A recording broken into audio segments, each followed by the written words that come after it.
Hello dear student, आज हम पढ़ेंगे क्लास 5th का science chapter first super senses. Sense organ की बात हमने लास्ट पार्ट में की थी। चैप्टर फर्स्ट के प्रीवियस पार्ट में हमने बात की थी कि जो सेंस ऑर्गन होते हैं वो होती है eyes, ears, nose, tongue and skin. आँखें, नाक, कान, टंग एंड स्किन ये क्या करती है? ये क्या है? सेंस ऑर्गन है जो महसूस करते हैं।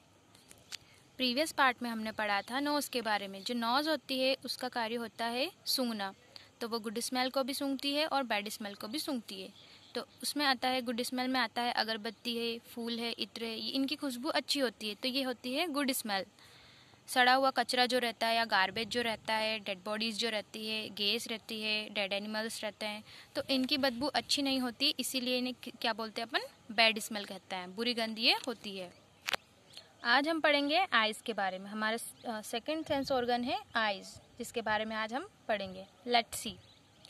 Right the name of a bird which has eyes in front of its head like in humans. जो हमें बताना है, आपको लिखना है कि ऐसी कौन सी बर्ड्स है जिनकी आंखें कहाँ होती है? सामने होती है, in front of its head. और सेकंड में आपको बताना है write the name of some birds which have eyes on either side of the head. आपको बताना है कुछ ऐसी बर्ड्स के बारे में जिनकी आंखें किधर होती है? साइड में होती है। और आपको यहाँ पे कंपेयर करना है कि उनकी आइज का जो आकार होता है उनके हेड के आकार में कैसा होता है। Most of the bird have their eyes on either side of the head. जो बहुत सारी बर्ड्स होती है उनकी जो आंखें होती है वो साइड में होती है, लेकिन वो दो चीज़ों पे क्या कर दी? थिंग्स एट अ टाइम, एक ही समय पे वो दो चीज़ों पे क्या कर सकती है? फोकस कर सकती है। तो जो बर्ड्स होती है वो एक ही समय पर दो चीज़ों को भी देख सकती है, या फिर दोनों आंखों से एक चीज़ पे भी कंसंट्रेट कर सकती है। जैसे यहाँ पे दे रखा है, कुछ बर्ड्स जो हैं उनकी आंखें सामने हैं, जो हेड होता है उसके सामने दे रखी है, जैसे यहाँ पे। कुछ बर्ड्स ऐसी होती है जिनकी आंखें उनके जो हेड होता है उसके साइड में दे रखी है। आपने देखा होगा कुछ बर्ड्स जो होती है वो देखने के लिए अपनी नेक को रोटेट करती है, नेक को क्या करती है? वो मूव करती है। तो ऐसा वो क्यों करती है?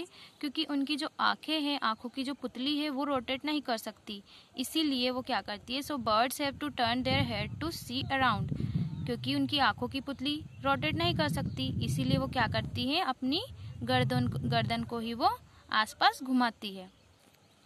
Some birds like kites, eagle, vulture can see 4 times as far as we can. कुछ बर्ड्स ऐसे होते हैं जैसे कि चील, बाज, गिद्ध जो होता है वो जितना हम देखते हैं ना उससे वो 4 गुना ज़्यादा दूर का देख सकते हैं। These birds can see things from a distance of 8 meters, what we can see from a distance of 2 meters. जैसे यहाँ पे दे रखा है कि यहाँ पे एक ह्यूमन बींग है, यहाँ पे कोई चीज़ है, ठीक है, यहाँ पे कोई थिंग है, और यहाँ पे ह्यूमन बींग है, और यहाँ पे है एक बर्ड। तो जो चीज़ हम 2 मीटर की दूरी से देख सकते हैं उसी चीज़ को जो बर्ड्स होती है वो 8 मीटर की दूरी से देख सकते हैं। Animal can not see as many colours as we can. जैसे कि हम बहुत सारे कलर देख सकते हैं, तो एनिमल जो होते हैं वो इतने सारे कलर नहीं देख सकते। See how this things in this pictures will be seen by some animals. जैसे यहाँ पे पिक्चर्स में दे रखा है कि एनिमल्स को कैसे कैसे दिखाई देता है। यहाँ पे ह्यूमन बींग है, उसे इस तरह का कलर दिखाई देता है। जो बर्ड्स होती है उन्हें थोड़ा अलग डिफरेंट कलर दिखाई देता है। डॉग को अलग दिखाई देता है, और जो रेप्टाइल्स होते हैं उन्हें थोड़ा सा यहाँ पे अलग पिक्चर दिखाई देता है, अलग कलर दिखाई देता है। It is believed that animal that are awake in the day time can see some colours. ऐसा माना जाता है कि जो दिन के टाइम में, डे टाइम में जो जागते हैं अवेक, कुछ एनिमल्स जो दिन में जागते हैं उन्हें कुछ कलर्स दिखाई देते हैं। Those animals that are awake at night, कुछ एनिमल्स ऐसे होते हैं जो रात में जागते हैं, can see things only black and white colour. जो एनिमल्स रात में जागते हैं अवेक एट नाइट वो सिर्फ ब्लैक और वाइट कलर ही देख पाते हैं। अब हम पढ़ेंगे शार्प ईयर। शार्प ईयर का मतलब होता है कि आपके जो कान होते हैं वो कितना अच्छा सुन सकते हैं। जैसे कि इन क्लास 4th, जैसे कि आपने क्लास 4th में पढ़ा था, you read that we can not easily see birds ears. Can not easily see birds ear. हम कुछ बर्ड्स के ईयर्स को इजिली देख नहीं सकते। Their ears are so small. उनके जो ईयर्स होते हैं, उनका जो हॉल होता है वो काफ़ी छोटा होता है, क्योंकि वो कवर्ड होता है कवर्ड विथ फेदर। ठीक है, फेदर मतलब होता है जो छोटे छोटे बाल होते हैं उनके कानों पर, इसलिए उन्हें ठीक से हम उनके कान देख नहीं सकते। The names of 10 animals whose ears can be seen. आपको लिखना है ऐसे 10 एनिमल्स के नाम आपको बताने हैं जिनके कान आप इजीली क्या कर सकते हैं, देख सकते हैं। The names of some animals whose ear are bigger than our ears. कुछ ऐसे एनिमल्स के नाम्स भी आपको बताने हैं जिनके कान किससे बड़े होते हैं, हमारे कान से बड़े होते हैं। Like elephant. Is there some links between the size of animals' ear and their hearing? क्या आपको लगता है ऐसी कोई लिंक है जिससे जो एनिमल्स के ईयर होते हैं और उनके सुनने की जो वो होती है संबंध, उसमें कोई लिंक है? ठीक है, ये देखना है आपने को। देखिए यहाँ पे दे रखा है साउंड के बारे में। जो साउंड होता है वो अलग अलग तरह का होता है। आप भी आपकी एक एक्टिविटी में बना सकते हैं एक लिस्ट की कौन कौन से साउंड्स होते हैं। जैसे म्यूज़िक होता है तो म्यूज़िक डिफरेंट तरह का होता है, सुनने का होता है, कुछ बजाने का होता है, पियानो वगैरह होता है। वॉकिंग का होता है, जैसे हम चलते फिरते हैं, दौड़ते हैं तो उसमें भी साउंड्स निकलते हैं। जो बर्ड चर्पिंग करती है, जो बर्ड्स चहकते हैं, पक्षी जो चहकते हैं, उसमें भी साउंड होता है, उसमें भी आवाज़ होती है। एनिमल साउंड, जैसे डॉग जो रहता है, कुत्ता क्या करता है, बार्क, कुत्ता क्या करता है, भौंकता है। कैट क्या करती है, म्याऊ करती है। तो ये भी साउंड है। तो ये सारे डिफरेंट साउंड्स होते हैं। एनिमल जो होते हैं उनके भी डिफरेंट साउंड्स होते हैं और ह्यूमन बीइंग के भी अलग अलग तरह की आवाज़ें निकलती है। साउंड सेंड मैसेजेस, जो आवाज़ रहती है वो भी क्या करती है, मैसेज को सेंड करती है।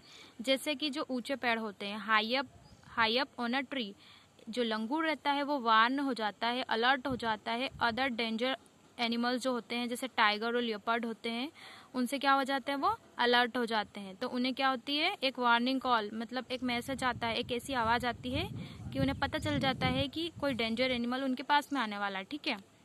Birds also give alarm calls, bird जो रहती है उनके पास भी अलार्म कॉल्स आती है to warn about the danger. जब कोई खतरा होता है, खतरा मंडरा रहा होता है, तो उन्हें भी क्या हो जाती है, अलार्म कॉल आ जाती है। Some animals start behaving in a different way when an earthquake or storm is about to come. कुछ एनिमल्स जो रहते हैं वो अलग ही तरह का डिफरेंट बिहेवियर करने लगते हैं जब तूफान और जो भूकंप रहता है जब आता है, तो वो अलग तरीका का बिहेव करते हैं, जिससे वहाँ के जो पीपल्स रहते हैं, people who live in the forest, जो फॉरेस्ट जंगल में जो पीपल रहते हैं, वो क्या हो जाते हैं, पता चल जाता है उन्हें उनके बिहेवियर से कि वहाँ पे कोई डेंजर, कोई खतरा मंडरा रहा है। हमारा नेक्स्ट टॉपिक है टंग। जो टंग होती है उसमें भी डिफरेंट तरह के टेस्ट हमें आते हैं। जैसे यहाँ पे साल्ट, जो नमकीन जो टेस्ट आता है वो इधर आता है। यहाँ पे स्वीट टेस्ट हमें फील होता है। यहाँ पे श्योर जो खट्टा टेस्ट होता है वो इधर आता है, और जो बिटर टेस्ट होता है वो हमें इधर पीछे की तरफ बिटर टेस्ट हमें आता है। ठीक है। हमारा लास्ट पॉइंट है स्किन। जो त्वचा होती है उसका कार्य होता है फील करना। जैसे ठंडा, गर्म, कूल, हॉट, या हमारी बॉडी में कोई पार्ट डैमेज हो जाता है तो उससे पता चल जाता है हमें, कि हमारी स्किन को पता चल जाता है। हमें जल जाता है तो हमें पेन होने लगता है, दर्द होने लगता है, हमें पता चल जाता है। या हमें सडनली कोई चोट आ जाती है तो उससे हमें पता चल जाता है, हमारी स्किन को पता चल जाता है और हमें दर्द होने लगता है। तो इस तरह से हमारी स्किन भी क्या करती है, फील करने का कार्य करती है। आज का हमारा होमवर्क है, हमने आज आईज, ईयर्स, नोज, स्किन और टंग के बारे में बात की है, तो हमें इनका कार्य यहाँ पे लिखना है। ये आज का हमारा होमवर्क है। Thank you.